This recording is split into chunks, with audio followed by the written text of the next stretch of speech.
Week 41 Day 1. Queen of the supermarket. The American housewife is queen of all she surveys in the supermarket. She decides what items shall be purchased. Grocery manufacturers are well aware of her power to make one product a success and another a failure. They spend huge sums developing new products with which to curry her favor. Fearful that a successful product will soon begin to pall, the manufacturers, without cessation, come out with new and improved versions to whet her appetite. Sometimes it is only a box or package that has been changed. Perhaps a colorful photo of a succulent meal on a TV dinner box. In the larger supermarkets, the housewife is faced with a satiety of merchandise, particularly in the copiously stocked laundry detergent section. While there may be almost no intrinsic difference among the many brands, advertising and packaging serves to importune her to buy one rather than another. Sample sentences. 1. The connoisseur of fine foods declared the restaurant the ultimate in the preparation of succulent meat dishes. 2. She coveted the antiquated locket even though it had only an intrinsic value. 3. He discreetly tried to curry favor with his employer. 4. The host exhorted his guests to eat to satiety. 5. Those conditions were not conducive to a felicitous evening, as the dance would soon pall for the lack of feminine companionship. Week 41 Day 2. It's what's outside that counts. Packaging of grocery items is a facet of advertising that is too little appreciated by consumers. Walking up and down the aisles of a supermarket, one seldom stops to analyze the individual package in the potpourri of items on the shelves. The manufacturer had to glean and test many different designs before he accepted the one you see in the array before you. Before he will sanction the use of a particular can, box, or bottle, he must know many things about its efficacy. He wants to know if the colors attract. A white box may denote cleanliness, a red one, strength. There may be a photo or a drawing that will allude to the product's use or special qualities.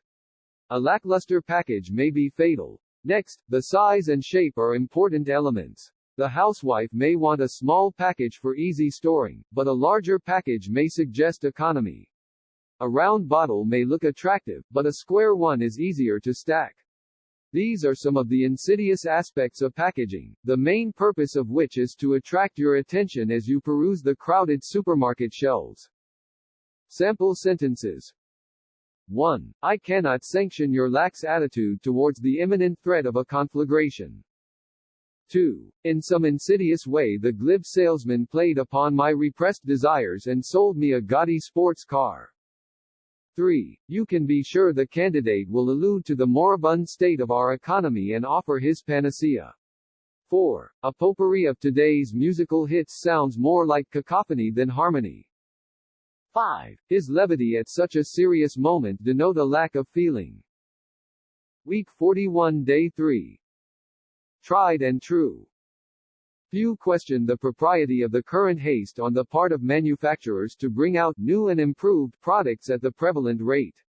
At one time, in the dim, distant past before the advent of television, it was the vogue for products to be advertised on the merits of their tried and true qualities.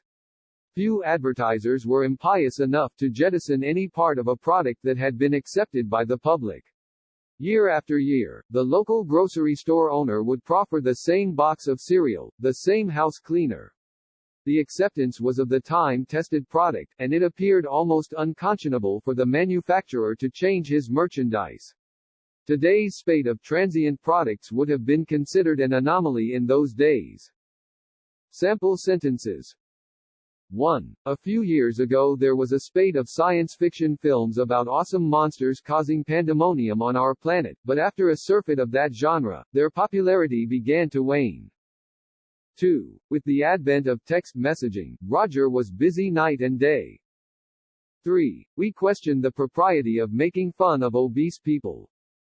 4. I'd like to proffer my belated congratulations and your 25 years of married serenity. 5. In the milieu of city street life it is not atypical to hear impious comments about authority. Week 41 Day 4. What's in a name? Supermarkets now carry their own products to compete with the national brands. These house brands are not in a felicitous position because they cannot be advertised widely. Supermarkets overcome this encumbrance by making these brands less expensive. Many people believe the shibboleth, "You get what you pay for," and they purchase items on the premise that quality varies as the price does.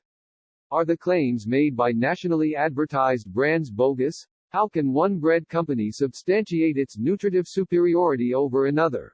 As there is no incontrovertible evidence, the more expensive bread or coffee, etc., must compensate by increased advertising. They make inordinate claims, using those raucous techniques proven so successful in convincing the frugal consumer to switch to a more costly brand. Sample sentences. 1. Mothers should be vigilant that their children's food has the proper nutritive value. 2. There were raucous complaints about the inordinate number of fatal accidents caused by inebriated drivers. 3. People often try to compensate for their deplorable lack of culture by repeating the shibboleth, "I know what I like." 4. He had the audacity to try to foist a bogus dollar on me. 5. The reporter wanted to elicit the pertinent facts from the reticent witness, so he could substantiate the charge of moral turpitude against the high city official.